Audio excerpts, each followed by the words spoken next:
Welcome to the Exhaust Notes Podcast. What is good, everyone? Welcome back to the Exhaust Notes Formula One Podcast, your new favorite Formula One podcast, your favorite Formula One podcaster's favorite Formula One podcast. My name's Nick. I'm with my guys, Rohit and Todd, a.k.a. Dr. Thumbs. Is that the name of your OnlyFans that just focuses on your hands? It is. It is. Do you make good money with that? Because we are looking for sponsors of the podcast. Yeah. Could Dr. Thumbs be a sponsor to the show, or you can reach out. You can reach out to his management and Who's that, see if there's Colonel Toes, maybe? It is Captain Beetle Dick. No, we're here. We're back. Guess who's back again? Off to another great start. I was going to say the Tangent Trio strikes again. Yep. All right, we're going to talk. Nick, you said it perfectly in the pre-show, so I'm just going to steal it and act like it was mine. Go for it, yeah. But we can't. It's the summer break. We can't stop thinking about the 26 regulations and all the changes that are coming, team-wise, cars-wise, my facial hair-wise. We don't know. We don't know what's going to happen. Our hairlines. Yeah, well, mine's already shot. Mine is definitely a very used pair of softs. Let's just say that.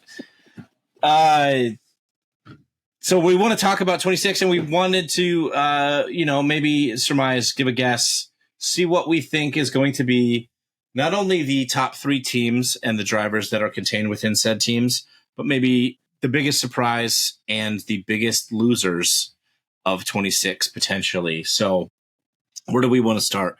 Do we want to talk about the third place team in our Let's give a little context of what's coming. Yes, I think that's okay. Yeah. Let's talk about that. So let's get back to. We've got new engine suppliers. We've got smaller cars. Let me just run it over real quick. Thanks, Google AI. Not a sponsor. Is that Gemini? I don't know what to call it. So 2026 regulations, not just engine. 2026 F1 regulations include active aerodynamics, which will reduce drag on the straights, make the cars potentially too fast down the straights. The engine is going to be a potentially close to 50-50 split. Again, to back up a second, these are all proposed regulations. They're not nailed down 100% yet, but this is what we know them as now. The engine is going to be a close to 50-50 split hybrid. So, maybe 500 horsepower combustion engine, 500 horsepower electric engine, which will be achieved by just limiting fuel flow. So, which they already very, very carefully monitor now. Hello, Ferrari. The overtaking is going to be a bit different. They might not have DRS in the same sense.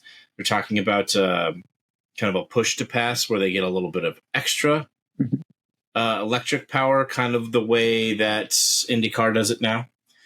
Car size is going to be about 30 kilos lighter and a shorter wheelbase lengthwise and widthwise, but it's not much. It's a couple inches here and there.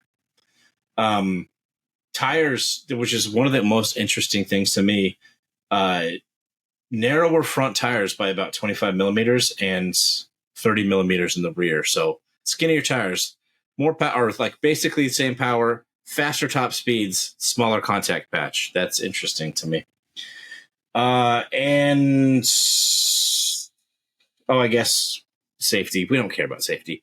There's going to have more rigid crash structures and yada, yada, yada. So that's what we're looking at. 2026. Skinny tires. Not skinny. These tires are still wide as hell. But it is interesting to put a higher top speed, which unfortunately means that my dream of Formula One ever coming back to Laguna Seca here in Monterey is still not even maybe in 2035. Kind of a tangent, but why can't they bring F2 here? They're about as fast as Indy cars. They top out around about 140, 150 miles an hour. So the I IndyCars think they around could Laguna. probably bring them to Sonoma because there's more runoff space. The problem with Laguna Seca is, especially coming off of like it's technically turn 2, but at Laguna Seca, you have this, from the start line, you have a slight turn at the top of a little hill. Oh, and the then you have hairpin. a second turn, which is a giant hairpin, and the runoff space. Basically, they'd have to, in order to expand that runoff space, they would have to cut off one of the main thoroughfare roads that goes through the track. So right now you can get all the way around the track on a road if you need to. It's a campground. It's a whole, experience for people. But if they had to change that road, it would take a whole lot to be able to navigate that area. But well, whatever. Yeah. I don't care about safety again. Bring F2 here. Little baby drill. All right. Yeah. Let's frack the road. So is that enough of a context that we're talking about 26? I think so. That's I think so. As we know it now. And I think that's the big thing we also want to call out, right? Like, this is a prognostication, a projection of what we think will happen. We have no idea. Like, we think we have an idea of what the cars may do with these new regulations, and it may come to 2026, and man, are we going to laugh at how bad we were in this episode. But that's not the point, listener. The point is, you want content, we give you content. I mean, yeah, we're about as knowledgeable. Let me back that up. We're the group of guys that pretty much all agreed at the beginning of this season that Max was going to run away with the championship this year. And here we are halfway through the year, and Max is still in the lead, but definitely not running away with anything. If anything, has more competition than we ever thought. In our defense, all of the F1 pundits said the same thing. So really, we're a bunch of line, non-stepping lemmings. Just let us know where you want to go. Or are we highly qualified Formula One pundits at this point? Yeah, I was going to say we might as well be like, weathermen get paid to predict the weather, and it's always wrong. So we're just basically that. So we're well-respected F1 journalists now. What's the ologist, like meteorologist for weathermen, but like what is the ologist for a Formula One pundit? Spodologist. Spodologist. That sounds ableist. Does it? Tell me more, Dr. Thumbs. All right. All right. So I think that's a good enough buffer. Who do you guys think will be P3 in 2026? I'll go ahead and start. I'm going to say this. We talked about this in the pre-show. We've hinted around it for the better part of what feels like the last 5 episodes. There is a downfall coming for a certain Austrian-based beverage company, and I think it will start in 2026 because this is a hot take I didn't get to in the previous episode, listener, but now, and really I'm borrowing from both what Todd and Nick have said in the past, I think in 2026, we are not going to have a Verstappen on the grid. I think he's going to take a Michael Jordan-induced sabbatical for 1 year, and that's why I think P3, as I know it today, will be a lift and shift of the current, and not even the current Williams team, but the next year's Williams team. I think it'll be Carlos and it'll be Alex Albon. Driving for Red Bull is P3 in 2026. You just blew my mind. I do that about once an episode. Yeah, because I kind of could see that happening. It's this, right? Like, we have constantly talked about the fact that at this point of Max Verstappen's dominance, there's got to be a level of boredom. And I think it's one of these things that we, as the pundits that both Todd and Nick have mentioned, have put a lot of faith in the fact that 2026 will overhaul what we think we know about the racing schedule, what we know about the racing contents. And so if that is the pretenses under which we're going to make these proclamations, I do think that let's go big. And I don't think Verstappen's going to be there for the first year because at this point, he's kind of earned this hypothetical rest I've given him where he's going to win the next 2 titles to end this era and then let him take a year off, kind of see what the lay of the land is. I think if nothing else, and maybe I'm going bold, I will make the prediction that neither one of my co-hosts will have Verstappen at that version of Red Bull in 2026 because I do think there is going to be an amount of movement for him. It's just a question of will he be completely out of the sport or will he be somewhere else? So I can't see Max leaving Red Bull. I don't You don't buy the hype? Nah, I mean, look, he's way too competitive to leave. And I know that he's probably bored, but when there's a guy named Lewis Hamilton still in the sport who has 7 world championships and you don't have 7 world championships, then that's your motivation. Plain and simple. If he really is the best driver in the history of the sport, he has to prove that. And I don't think anything will get in the way of him doing that. So this is where I'll slightly push back. I think let's say he wins the next 2. He's at 5 or 4? 4. He's at 4. Right. Okay. Wait, this will be his third. This year will be his third, so he'll be at 5. He'll be at 5, right? My thought is this. As many as Lewis won, there was a 1-year slip up, right? Where the aforementioned Nico Rosberg won the title directly from Lewis. I think he's going to have a similar off year. I've been on enough episodes with you two that you have now convinced me that inevitably something will go pear-shaped for the Red Bull team, meaning they will not win the drivers or the constructors in a year. So I'm going to bank big on that. And I think it won't be anything that is self-induced in terms of they're not going to build a shitty car. They're not going to hire a good second driver. It's just, I think Max is going to be bored with the terms of his dominance. And that's why I think he's going to take a minute, because at this point, the question we all are asking about Red Bull is how much of that victory pie is attributed to him versus attributed to Horner versus Newey versus Helmut Marko versus the aforementioned, the new Audi principal, Wheatley. It's like, that's one of those things at this point where I'm also kind of getting bored of the dominance, so I'm coming up with these narratives to entertain me and my co-host. You had me in the first half, but like, I also don't think Max, as long as his relationship with Dr. Evil, my nemesis being Dr. Thumbs, Dr. Evil's still there, and Joss and Christian still can keep things okay. But can they, as a wise man once told me? But did he? No, I don't think, unless something happens in the short term, I still see him in 26 going for his 5th, 6th, 7th, 8th, whatever, going towards that. The reason I say that is because Max just likes to race. He doesn't really care. He doesn't have an allegiance to Red Bull. I think he's comfortable with his situation now. Like he just talked about in the last few weeks, like when there was like a blow up about how he was iRacing at 3 a.m. the night before a race or quali, and he didn't qualify well. And he's like, you know what? I've got 3 world championships. I know what I can do, and I can't do.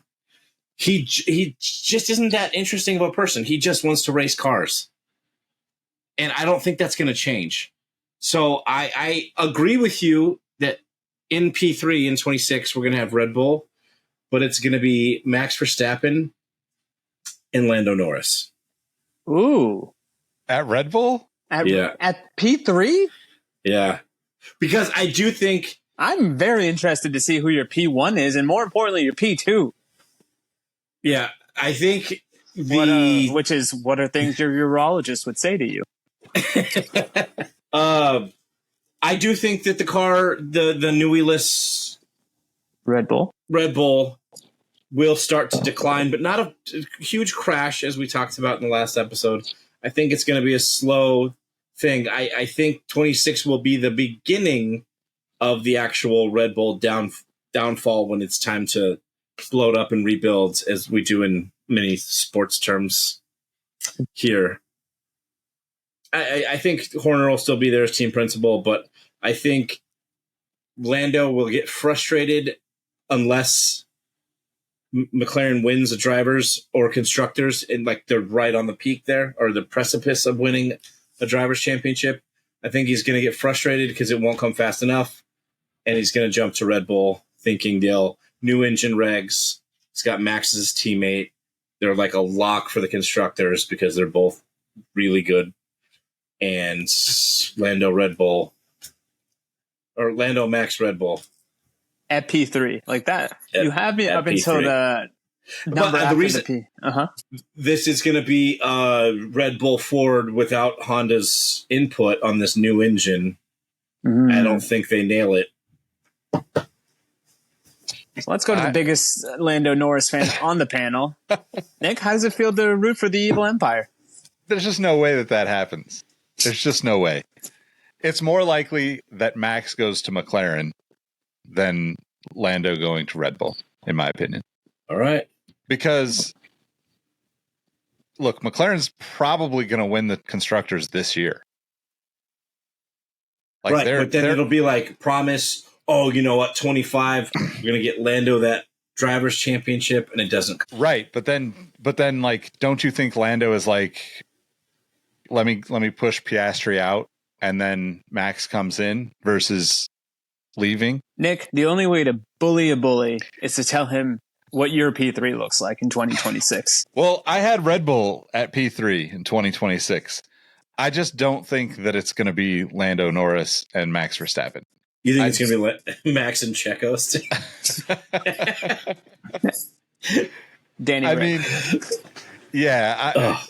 No, it'll be like Max and some other. Look, in previous episodes, including the last, my feelings toward the second seat at Red Bull are well known at this point. I think it's just a giant porta potty on wheels that goes fast, basically. Like, there's just nothing good about that seat. You're not going to win a championship in it. You're never going to be given the chance to win a championship.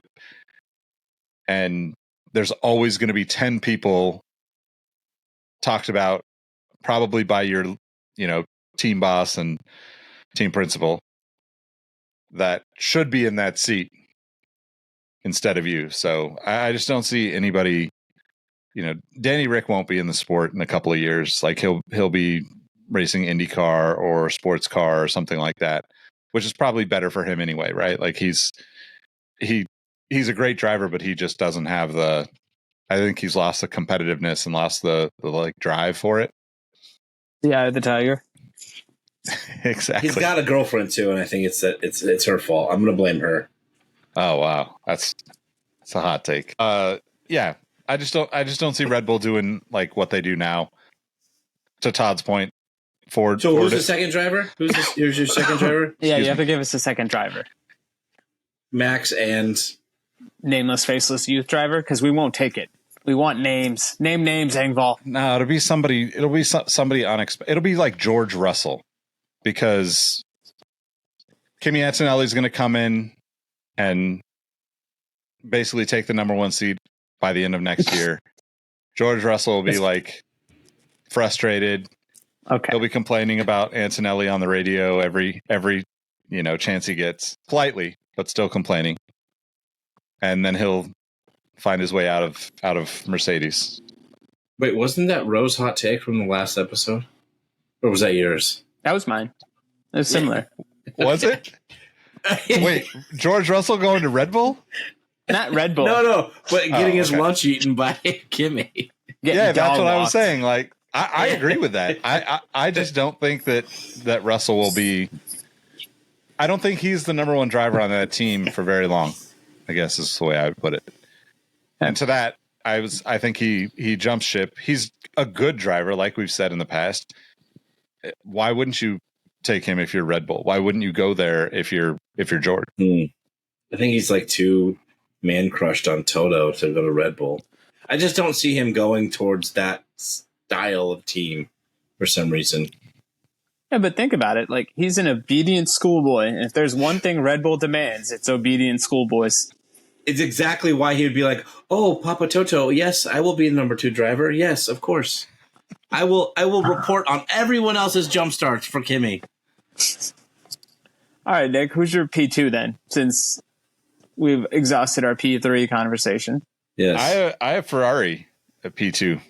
Oh. I think Lewis and Charles Leclerc is going to be a good combination. I think Ferrari's going to finally get back to the direction they should be in, and it's going to be fun to watch. So let me ask you this. First question is Fred Vasseur still there? Or do they swing for the fences and get a, let's say, more charismatic and dynamic team principal?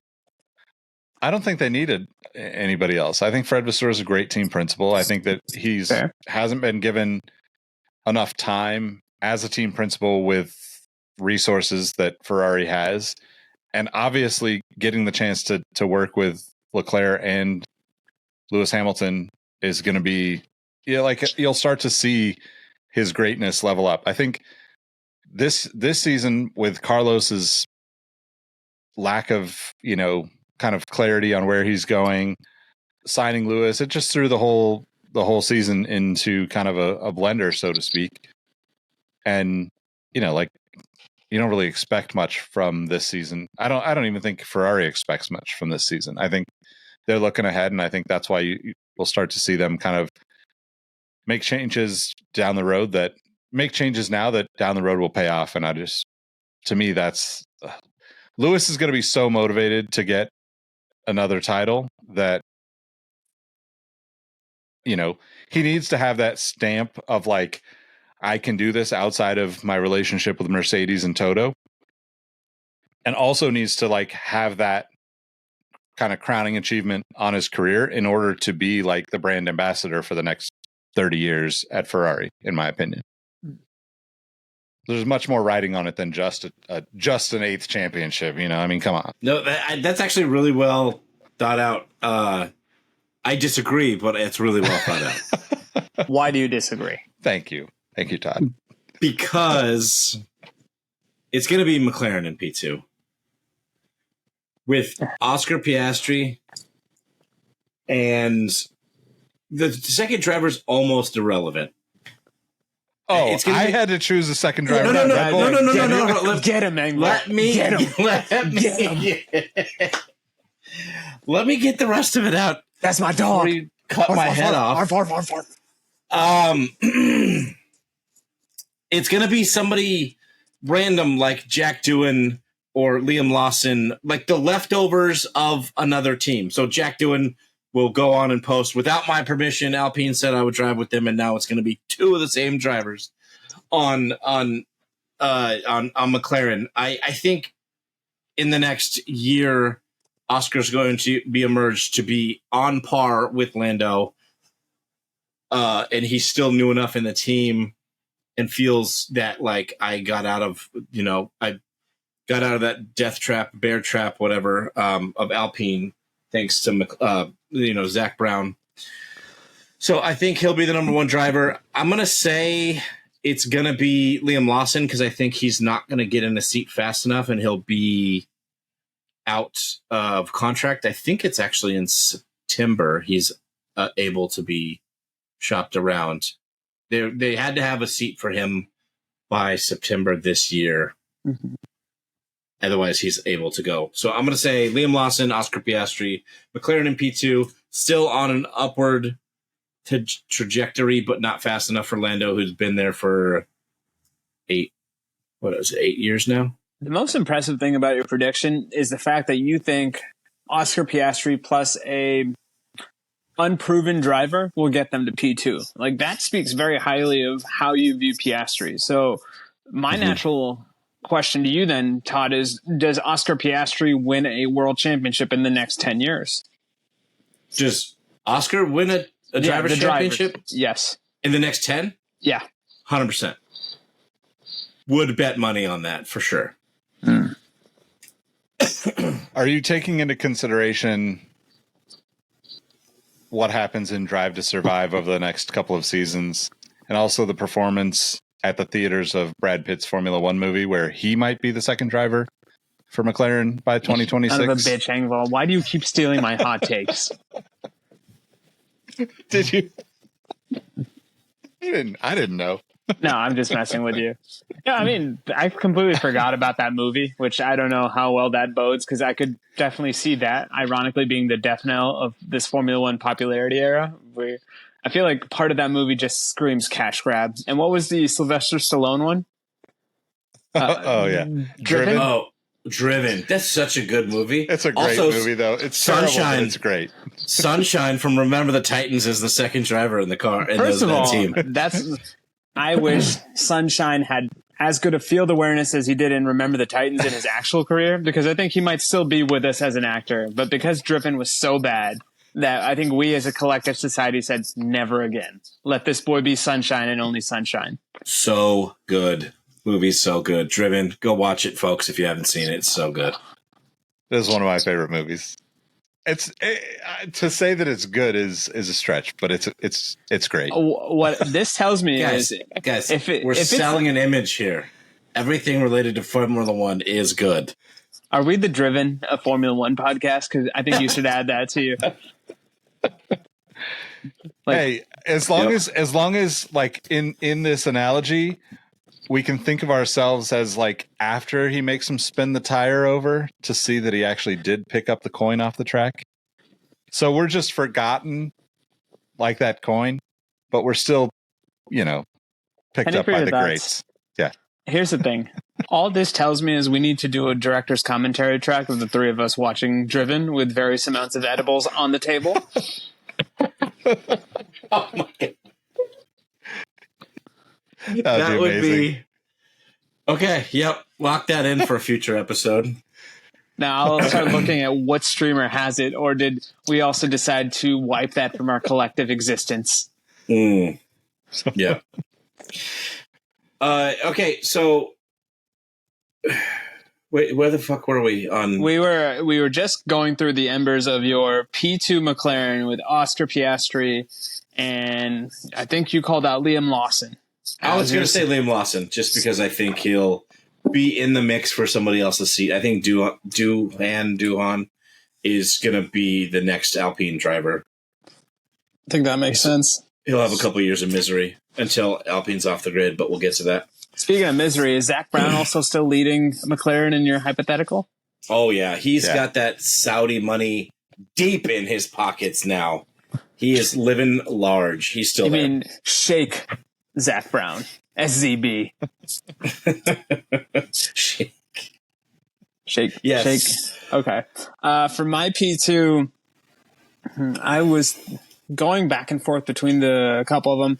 I will say it is going to be Ferrari. It will be Lewis Hamilton, and it will still be Charles Leclerc. And I think the reason why Ferrari will not get P1 in my hypothetical is because it'll be Charles Leclerc that is going to bring them down again.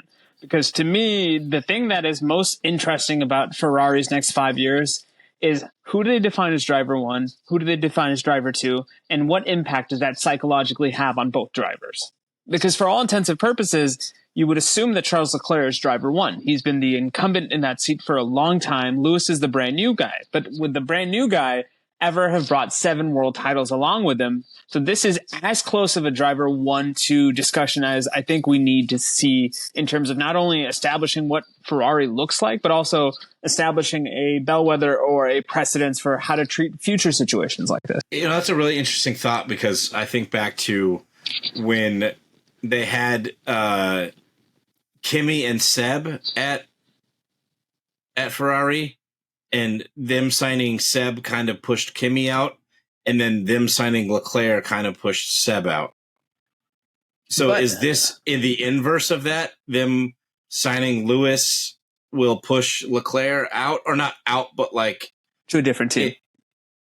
Not out, like even out of Ferrari, I think, but it'll push him mentally, like, okay, you're P2 because we're putting our resources behind Hamilton.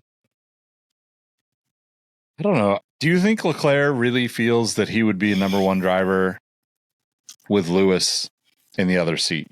If he doesn't, then that's part of the problem with Leclerc. Yeah. Which may already be a problem given his streaky track record of, like, mentally he's not as tough as we would like him to be. Yeah, there you go. I don't know, man. I think if you're driving with Max or if you're driving with Lewis, like, you're a second driver. Like, it doesn't really matter who you are. I think that you probably acknowledge that. And by doing so, you might actually, I don't know, like, actually win. Like, I think that's the issue, right? Is like, if you, I do agree with what you guys are saying. Like, you have to have the mentality that you are the best driver on the team at all times. But like, if you're Checo, you're not the best driver on the team. You know that. If you're Lance Stroll, you're not the best driver on the team. You know that. Fernando Alonso's been like shitting the bed, as Todd says, and he's still ahead of Stroll in the standings. I think that's like the part of the like acknowledgement of greatness is like, hey, I'm going to be here and learn from this person and literally be their wingman as they, potentially carry me to a title or constructors or whatever. It just seems crazy to think that Charles would think that he is somehow going to be the number one driver. And if you think you're the number one driver, then yes, you should be pushed out of that seat, in my opinion. It's almost like a weird, like Inception type of thing, right?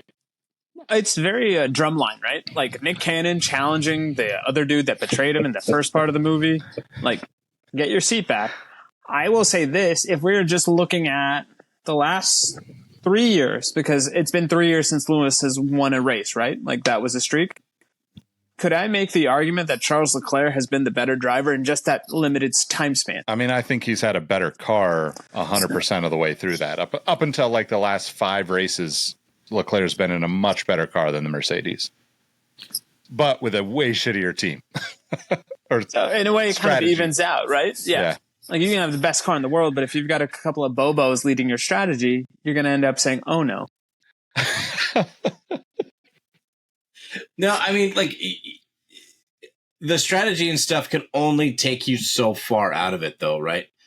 Like you can't necessarily compare a fast car or a slow car to bad strategy, because, like, no, but a fast strategy can, a bad strategy can hamper the fastest car in the world, but only to a point, right? Like you're not going to put, say, you give Red Bull, Ferrari's pit crew all of a sudden, or let's say the Kick Sauber Cactus Jack McDonald's pit crew with the 57-second pit stops. That's only going to hamper them to a point, right? The car's still, let's say it was early this year. The Red Bull is still like a second a lap faster than everybody else. So their bad strategy or bad pit crew or bad operations, whatever, can only hamper them to an extent. My theory is that like there has to be some sort of self-realization at that level of greatness, right? Like it doesn't seem like we see that ever, because we see these guys that think like, oh, like I deserve to be the best driver on the grid. That's why I'm going to go sign with Alfa Romeo or Haas or whatever. And it's like Danny Rick did it. Like, like almost every driver does this at some point. But like the truly great drivers, in my opinion, just recognize that like it's not going to do you any good to like jump from seat to seat trying to find a better car to drive or a better strategy, because ultimately you have to build that relationship with your team in order to be great. Like once these guys go through that, we saw it with Schumacher and Ferrari. We saw it with Seb. We saw it with Lewis. We've seen it with Max. Go through those 2 or 3 seasons together, figure it out, get onto a winning strategy, get into a winning mindset as a driver, as a team, all the way through. I think that's also why I think that I don't see Lando leaving, to your point about, Lando going to Red Bull. I just don't see him leaving. I think like he might be a little frustrated right now in the moment because Oscar is running up on him. But at the end of the day, like he's already progressed way more with McLaren than he would have with any other team. And it's with the team. It's not just him getting into a car and being like, oh, I'm great because I'm in a Red Bull, or I'm great because blah, blah, blah, So pivot to my number one of winners. Roll with the McLaren. Winner. Yeah, it's got to be McLaren. It's going to be Lando, and it's going to be Piastri. I don't see these guys getting into like crazy egotistical stuff. I think you saw a very like straightforward glimpse of the maturity when Lando gave up the position. It was based on pit strategy. The team basically said, hey, we gave you this, so you've got to give it back, because we could have given this to Piastri. and it was respectful. And I think you saw Lando even have maybe a little bit of remorse afterwards, saying like he probably shouldn't have shit on Oscar's win by being a little bit catty. But at the same time, he had to be a little bit catty to be like, look, I'm the one that's running this shit. Like you got to play that game a little bit. And I think these guys are going to go for 2-3 seasons, if not longer, and really be like a dominant team. I think like McLaren is one of those teams. Like we talk about Williams in the last episode, McLaren is like one of those historical teams that they just have been out of the limelight for so long. And I also in my mind, I don't associate McLaren with the Lewis era. Like that, like McLaren Mercedes era doesn't feel McLaren to me. It feels Mercedes to me, right? You know what I'm saying? That's interesting. I mean, I'll ask you a follow-up question though. Does the late 80s, early 90s feel McLaren to you, or does it feel McLaren Honda to you? I mean, why do you got to ask the tough questions? I know that's a loaded question. Yeah, because I know that's a loaded question because you're the Honda stan. That era is why I became a McLaren and Honda. I mean, I was a Honda fan way back, but like that era is when like my appreciation for McLaren even came into the picture, because it was like, oh, if this is a part of the team that I'm going to support, I need to like understand and become a fan of these guys and like go look at their history and stuff. So, but I couldn't not say that I think of it as both, right?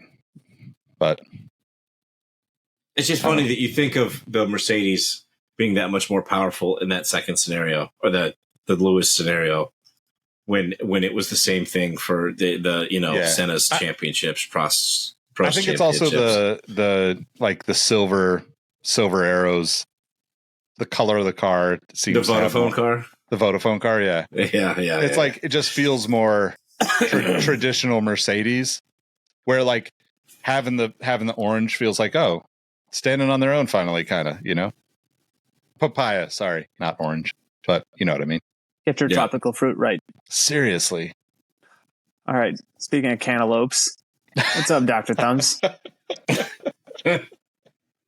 So as much as we are self-described McLaren stans on here, we just wax poetic about early McLaren. I'm scared that because we're having an engine regulation change, and we haven't had one since 2014, and McLaren is a customer team, so it's going to take them a minute to figure it out. But I'm scared that Mercedes is going to come big dick swinging through the door again and be like, we're back. And it's going to be Kimi, and it's going to be the hall monitor in P2, or the second seat.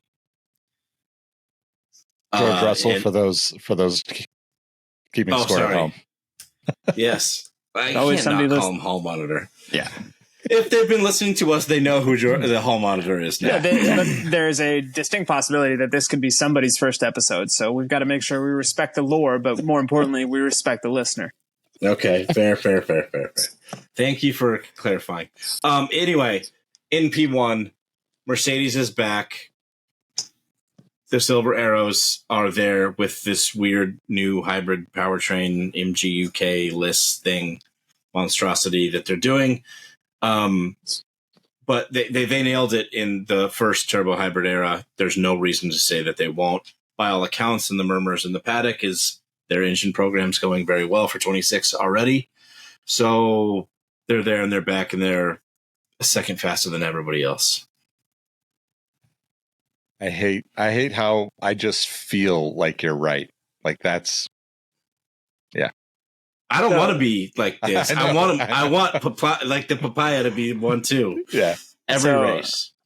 I want it to be this. My P1 team is also Mercedes. It's for a lot of the reasons that Todd had mentioned, so I won't dive into that. But my wrinkle will be, and if you listen to the last episode, you kind of see this coming, it will be Kimi and it will be Piastri. And I think the one thing that I have now taken as a life lesson, at least coming off these last two episodes, is we all think very highly of Oscar Piastri. We've all basically said that he will be a big reason why a team may either win their first driver or their first constructor in a long time if he stays with McLaren, or even if he goes to Mercedes in my hypothetical situation. The point I made, and this also kind of segues into my biggest disappointment, so we can talk about that as and when we get there, but that hypothetical George Russell for Piastri trade, to me, just makes the most sense. I think you've got this chaos agent, as Todd has called him, in Kimi, and then you've also got a stabilizing principle in terms of Mr. What's-his-face? I've already lost his name. Piastri's demeanor. And I think it's a complementary driving pairing, like we had mentioned in the previous episode. If one is getting a little too wonky, the other one can be a bit more conservative, and vice versa. I still don't know that much about Kimi's ego. I mean, the analogy we like to use for him is Rain Boy as opposed to Rain Man, because he's only 17. But I don't think he will get the full 16-year-old treatment that we were kind of jokingly referring to in the previous episode. Todd, thoughts? I don't see George leaving Mercedes. Like, he went through, and I know I just kind of said the antithesis of this with the whole Lando move, but like, he is such a like, yes, Papa style person to Toto. Mm-hmm. And Toto, like, I think pretty much owns a third of his soul, the team, not his soul, possibly. Owns a third of the team. So like, I think George is thinking like investment banker long term. I'm going to ride it out here at Mercedes, then become some sort of a ambassador, or hell, maybe part of the team in some fashion from the operations side. I think he like was trying to model himself after Toto. So I just don't see him leaving Mercedes. He's definitely got single white female vibes when it comes to his boss. But then at the same time, let's say Kimi wipes the floor with him, like I kind of surmised in the previous episode. They were fine with Terry being a number 2 for so long. But Terry never had the expectations and the hype that George Russell had. This is where I'll call your Drive to Survive fandom into question. Okay. Terry was a badass at Williams. He was a badass, but was he referred to as a era-defining champion the way they put George Russell down our throats? No, I guess not. You're right. Yeah, I don't think Terry was that highly regarded. I mean, he was definitely earned his seat in Mercedes, but with his drive at Williams. And I would say that George earned his seat at Mercedes with his drive at Williams as well. But he was already, to steal a term from Rohit, he was already the prince that was promised at Mercedes. Yeah, exactly. Even stepping into Williams as a loner driver. Williams literally was there for him to have a footnote in his Wikipedia article saying, "My time in Williams." And it would have been 4 sentences. It would have been like, I could do no wrong at the worst team at the worst time because I was the prince that was promised. Yeah. And now, similar to what we talked about with Leclerc, whenever things go adverse for Russell, more often than not, his default reaction is, I have to whine my way out of it. I have to justify my whining. This guy didn't follow the rules because he doesn't know the rules as well as I do. And that's all well and good when you tend to win, but George Russell hasn't done enough winning in my mind to make him think like that's still his team, Kimi Antonelli be damned, because ultimately he should be licking his lips that there's a 16-year-old possibly coming for him, and he should be able to put Antonelli away in 18 months if he's as great of a driver as it seems, because ultimately this is the thing that's going to be his, I wouldn't necessarily say a gift or a curse, but his burden, right? If he wipes the floor with Antonelli, then that does a lot of different things. First thing it does is it calls into question our ability to evaluate drivers and say, hey, that these guys are really good, when Antonelli in this hypothetical doesn't get that. Then if he gets Antonelli out of Mercedes, if not out of the grid, who's going to come to Mercedes? Because then it's one of those things where it's going to be George's team, but I just don't see that happening. I think I just don't see it. I think it's Russell is the new Terry for Kimi's reign. So if we think that Mercedes is going to be the top dog in 2026, Do we think George has a shot at winning a title in 2026? Not in my driver configuration, but I could see why somebody may think that if they kept things normal. Yeah. Legitimate shot if the car's right. Yeah. Are you giving him the advantage over Kimi in that sense because he's had the experience? If they have the same badass car? If Kimi's not, well, so let's say if Kimi's not on the grid next year, so it'll be his second year going into 26. Yep. Then I think that's an even playing field. If Kimi's new going into 26, yeah, George probably has the legs on him. Yep. Yeah. Yeah, I would agree with that. So one thing that just popped into my head as we're talking about this, I think you said Liam Lawson is going to leave Red Bull, right? He's a Red Bull junior driver or something right now, right? Mm-hmm. He had what, 3, 4, 5 starts last year when Danny Rick was out, right? Was it Yeah, Danny when he Rick? broke his wrist, yeah. And actually scored points. Uh-huh. Why would he leave Red Bull? Wouldn't he, like, is there a better opportunity for him? Like, well, it's feels like he's going to take Checo's seat if he just keeps pushing. Unless they're behind the scenes telling him, don't worry, Checo's out 1,000%. Here's a secret contract. You're the driver for next year.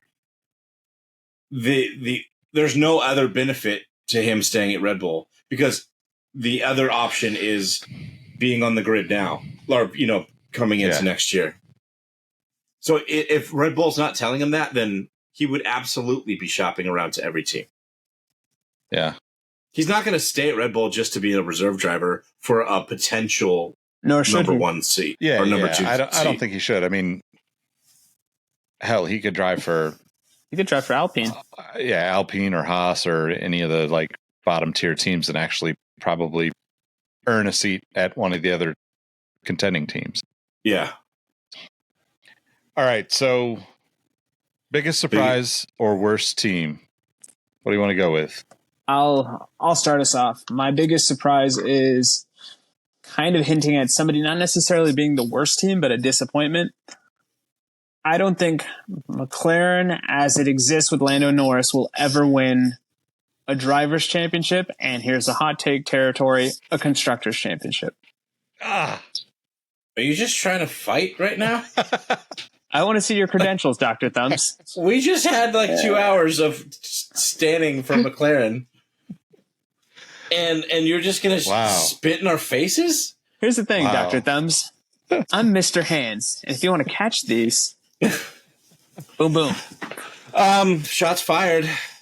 Yeah, explain that further. What the fuck are you talking about? I just think this.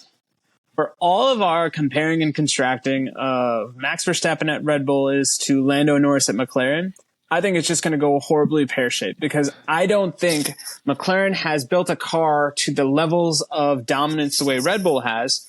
They still have the charismatic, talismanic driver. It's just, I don't think they're going to ever get the right car, and I don't think they're ever going to be able to bring in somebody that is going to pose much of a challenge to Lando if he continues on the trajectory that you said, which is he may win 2 to 3 races a year, but he's never going to compete for the drivers' championship. He's never going to lead them to a constructor's title. And I just have this sneaking suspicion that whichever driver goes into McLaren, they will always be competing for number 2, even if it's at the detriment of losing Lando. And I just think Lando is going to stay there for as long as time. I don't see him ever moving. So that's why. I don't even have a rebuttal to that. You shouldn't. You're a Lando guy through and through. And you know as well as I do, if I'm nothing else, I'm a hot take merchant. And half the time I'm just saying things for the provocativeness of it. But at the same time, hyping hot takes. I'm the human embodiment of the always lit Krispy Kreme sign. These takes are hot and ready. So I think that McLaren already has a car that's capable of winning a title. I think that the drivers are capable of winning titles. I think the Pitt team is the best pit team. It's the best pit crew on the grid. Like consistently, they are at least 1A, 1B with Red Bull, right? Yeah, like they are there. back and forth with Red Bull every race. I think that the strategy is the last piece of the puzzle. But they've been doing their Ferrari impression for the better part of the last couple of races. That's the one downfall right now.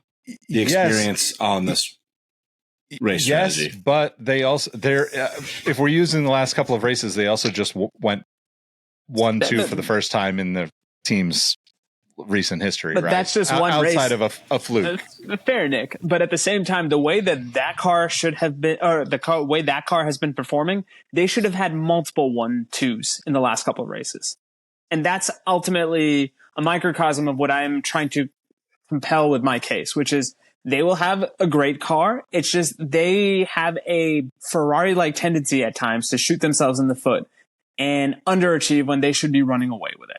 Because if they were slightly more competent and competitive, I think they might have a less of a gap right now than the 41 points we've associated with them being in second place in the constructors.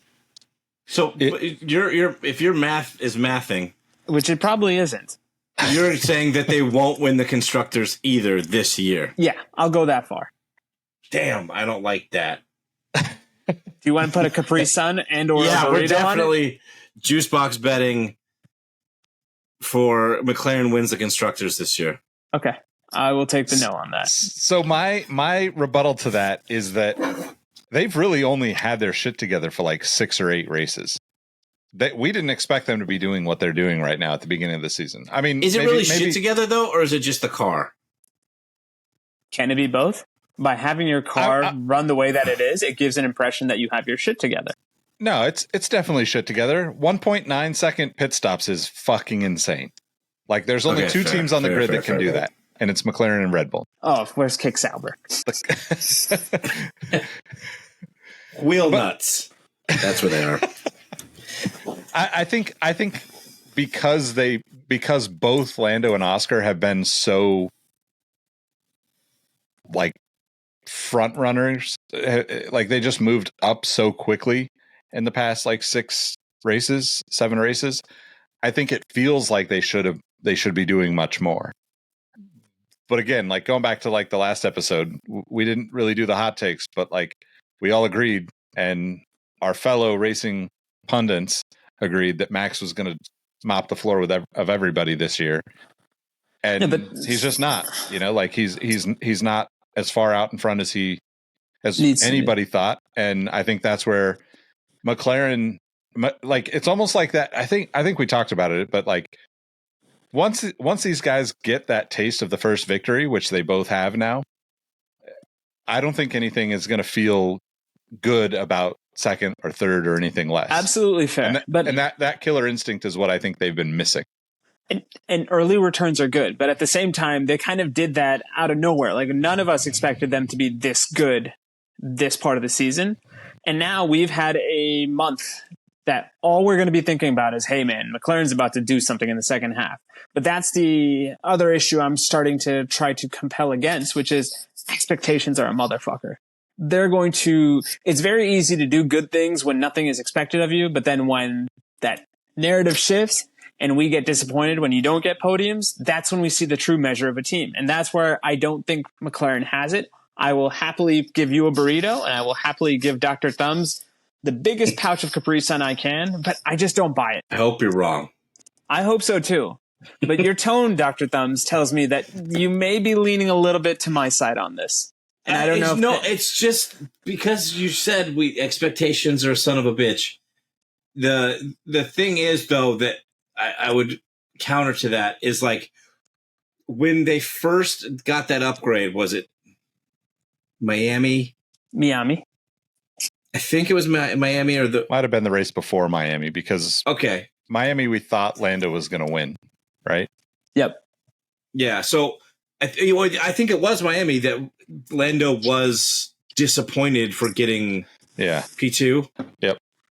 That's the expectation. They already had the expectation to win, and it shows me that they do have their shit together and are competent by having an expectation a race after they got the upgrade to be disappointed in P2. But that was also a temporary thing. Like, we were just talking about Miami as a race by itself. We did not think that the long-term ramifications of that upgrade would elevate them to a contender for the constructors. Right, but like we're not like that much of soothsayers as much as I like to pretend that I know what I'm talking about when it comes to car technology and that stuff. Mm-hmm. Not even the people that build the car actually know if it's going to work across all tracks until they put the car on it, right? Right, so, and that's fair then to associate the hope with one track. But they are victims of their own success. McLaren kept proving time and time again this year, like, hey, if you are not really paying attention to us, we can kind of operate under the radar and do really well. And now it's going to be interesting because I do think it's not a hot take anymore to think that McLaren's got a shot at that constructors. And with that comes a certain amount of pressure and expectation. And I think they're going to get a different coverage than they did at the start of the season because of the fact that they've ended the run up to the summer season quite well, if not probably better than almost anybody not named Red Bull. I mean, I never thought I would see in the modern day Max Verstappen era where he went, 3 or 4 races without winning P1? Like that's more than a footnote. That is something to not necessarily be studied, but at least considered looking at this entire era and this entire regulation era as a whole. Yeah, I saw a wild stat, speaking of that they went back to the 2014 season, the start of the turbo hybrid era, and they had the amount of race winners per season. And the previous total for the most race winners, I think, was last year we had 5 race winners, and we're already at 7 different race winners halfway through this season. Yeah. Which is pretty crazy to think about.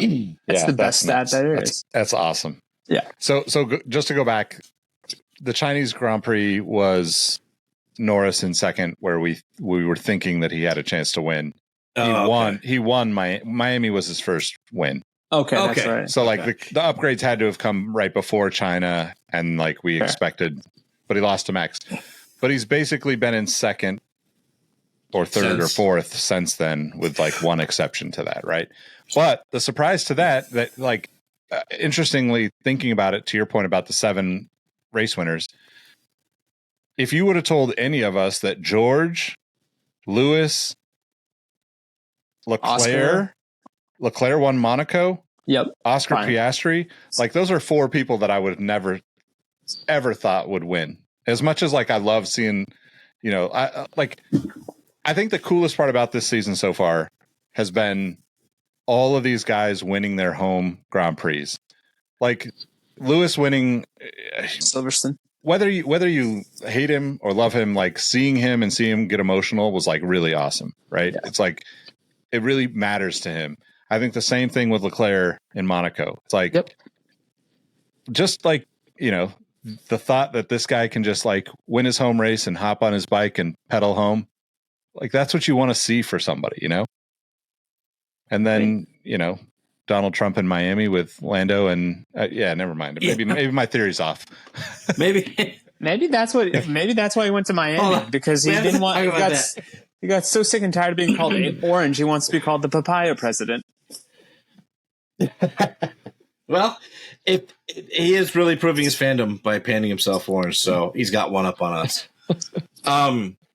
He according to like most of F1 Twitter, like the tweens on there that like to argue about crazy shit, Lando is essentially MAGA QAnon now to them. It's insane. I see like the random like For You stuff pop up, and there was people saying that everybody compares Lando to like Hamilton, Leclerc, Max, but he has the same amount of race wins as Pierre and Ocon.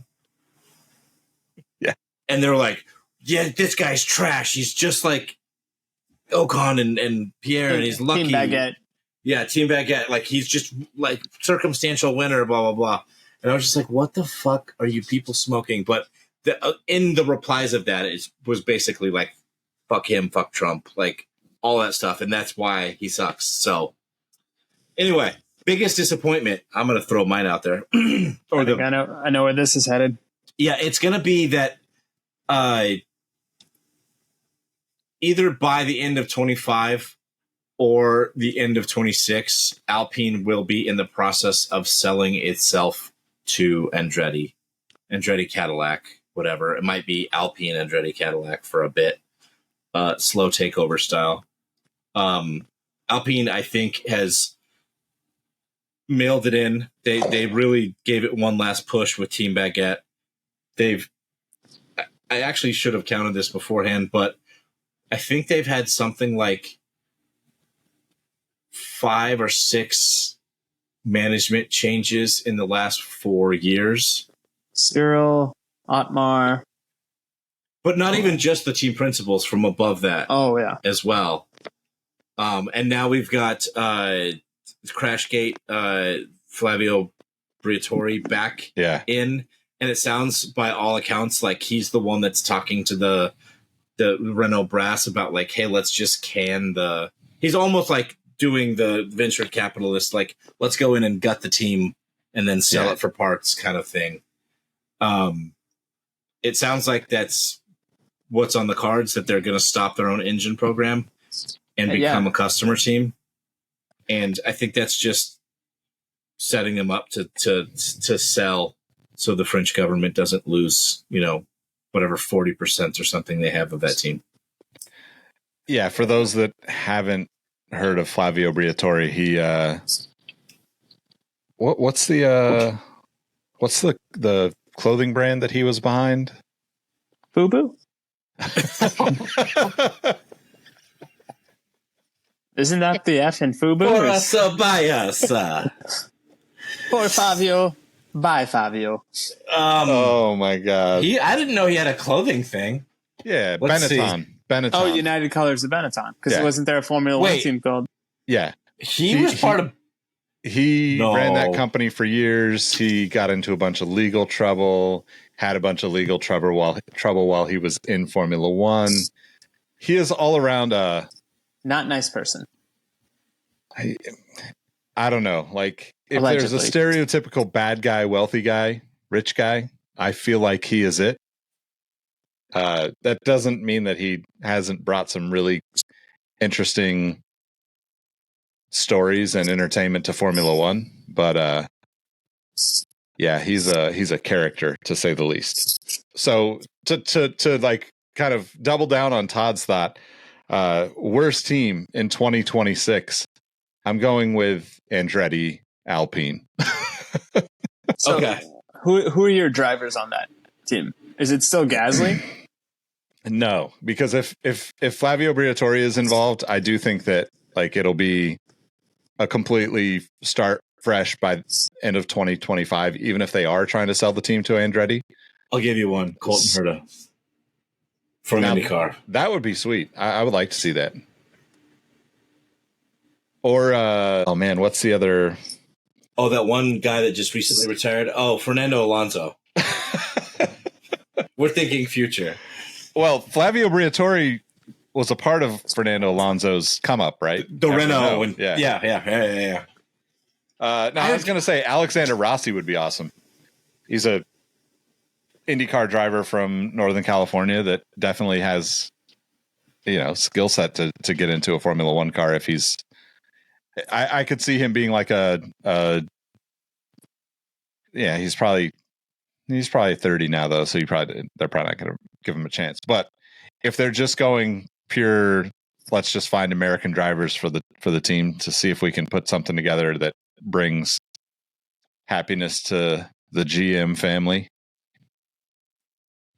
Maybe. That'd be sweet. Yeah. You also dropped a total nugget of knowledge on me today, which I'm going to have to look into, because I'm obviously aware of the whole Benetton team. Did not know that, and I knew it was a clothing brand. I did not know that Flavio Briatore was involved in that. And also, I found an article on Peak D, which will probably be my next screen name for this podcast, calling him the Teflon Don of Formula One. So I'm going to have to read into this. Yeah, he's been I mean, like if Helmut Marko has a Dr. Evil to look up to in a previous generation, Flavio Briatore is that, in my opinion. I was going to say, is he more Bond villain or Hans Gruber in terms of the shady European scale? I think he's more Bond. I mean, this guy is like, I don't know, what is he? 130 years old now? Like 76, I think. Like patriotic. 74. He's probably been dating 22-year-olds for the past 60 years. I don't know if that maths, but it's accurate. He also looks like an Italian version of Bernie Ecclestone. Yep. Like if you just put him on Italian holiday permanently. Or put an AI filter. Yeah. It's so funny. Yeah. All right. Rohit, you got a worst team or a biggest surprise to shut this down with? Mine was McLaren not winning a title with. Oh, that's right. Yeah, we're gonna gloss over that. That wasn't. Yeah. We'll just wrap it up. You want me to come up with another one on the fly? No, thank you. No. You sure? I got him. Yeah, I'm good. I'm afraid that this just takes a like really disturbing turn with the twinkle in Rohit's eye. Do you need another one? No. Yeah. Do you want me to crush your hopes and dreams any further? So what I'm going to tell you is it will be Lando and Yuki Tsunoda as McLaren. Now,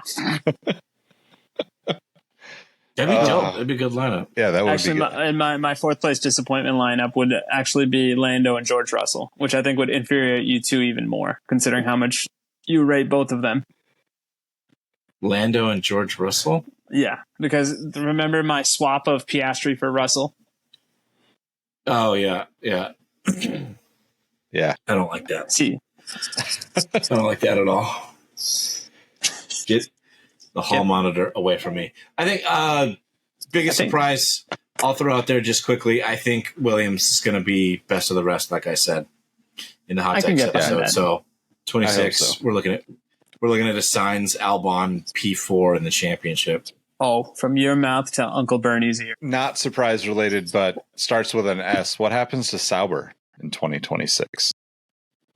They're Audi, so Sauber is no longer completely switched over by 2026. Well, so from what I understand there's going to be like two divisions. The engine division will be in Germany, and Sauber will be like the chassis car development thing. Gotcha. And then they're going to kind of like how Renault is set up now, where they have their engine plant in Enstone? No, Enstone's the chassis. Oh. It's in France somewhere. Mm-hmm. Their actual engine plant is in France somewhere. I'll give you a disappointment about the aforementioned Audi Sauber. Nico Hulkenberg will still not have a podium. Will Nico even be on the grid in 26? I think he will. No. I really? Think he will. Yeah. He'll be like 35, 36 at that point. And how old is Fernando Alonso? Yeah, he's, again, it's the one thing that's not what have you done for me lately? It's world championships. Those stick for some reason. I don't understand this sport. I feel like Seb could come back and get a drive. Clip it. Clip that clip. All right. Last question. If Williams is going to be best of the rest, is Carlos Sainz going to be on Williams, or is he going to end up at Audi in 2026? I have him at Red Bull. He's a part of my Albon Sainz lift and shift from Williams to Red Bull for P3. So my Williams lineup for 2026 is completely brand new. Sorry, what was the question? I was thinking about the Checo rumors. Is Carlos Sainz going to be in an Audi seat in 2026? No, I don't think so. I think he'll actually give the full second year to Williams. So it'll be 25, 26 Williams, 27 Audi. Because if he wanted to get in, like I was saying on the previous episode or 2 episodes ago or whatever, if he wanted to get in with Williams and start building those relationships, now is the time to do it. Or get in makes sense. Audi, whatever. You know what I mean? Yep. All right, y'all. We'll put the links to everybody on social in the description. Thanks for listening, watching, whatever you're doing. Just take this in. Leave us a review if you haven't already. We'll catch you in the next one. Peace.